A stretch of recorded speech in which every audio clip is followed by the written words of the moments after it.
Finding out you have diabetes can be scary, but don't panic. People with diabetes can live long, healthy lives. Sure, let's go over some basics. This is diabetes. Made simple. When we eat, food travels to the stomach. Food is made up of three basic nutrients: carbohydrates, proteins, and fats.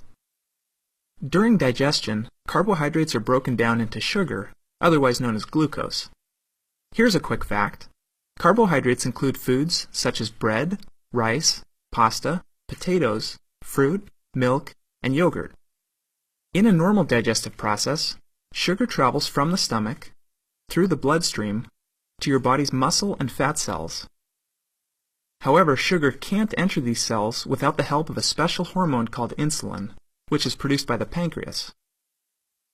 Insulin acts like a key, unlocking the doors to the muscle and fat cells and allowing the sugar to enter.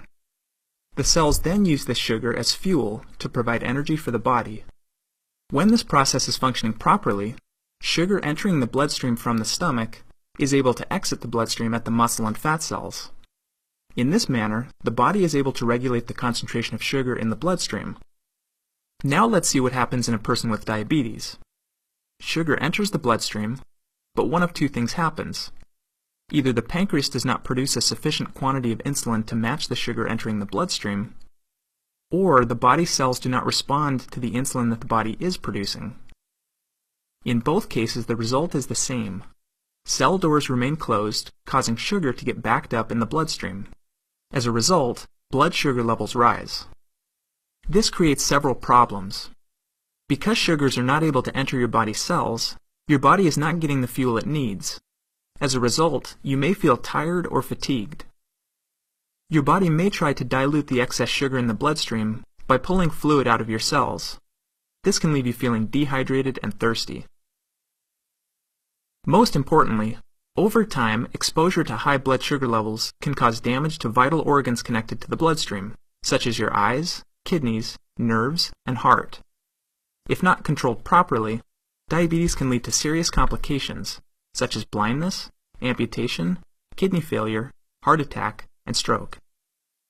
In order to avoid these complications, people with diabetes must take steps to keep their blood sugar levels in a normal range. One way to do this is through diet.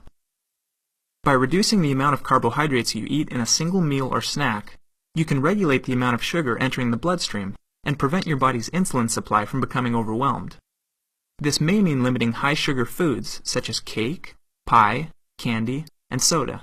You know which ones. Another way to regulate blood sugar is through exercise. Physical activity makes your body's muscle and fat cells more receptive to insulin. In other words, those muscle and fat cells that wouldn't open before, now they will. Finally, your doctor may prescribe oral medications to increase your supply of insulin, regulate the amount of sugar entering the bloodstream, or make your body's cells more receptive to the insulin your body is producing. In some cases, insulin shots may also be necessary. Okay, let's review. We've talked about what diabetes is, a condition where either the body does not produce enough insulin, or the body cells are not receptive to the insulin being produced. We've seen what complications can arise from it, such as fatigue, dehydration, and damage to vital organs. Finally, we've discussed ways to manage it through diet, exercise, and medication. For more information about your specific health diagnosis and treatment plan, please talk to your doctor.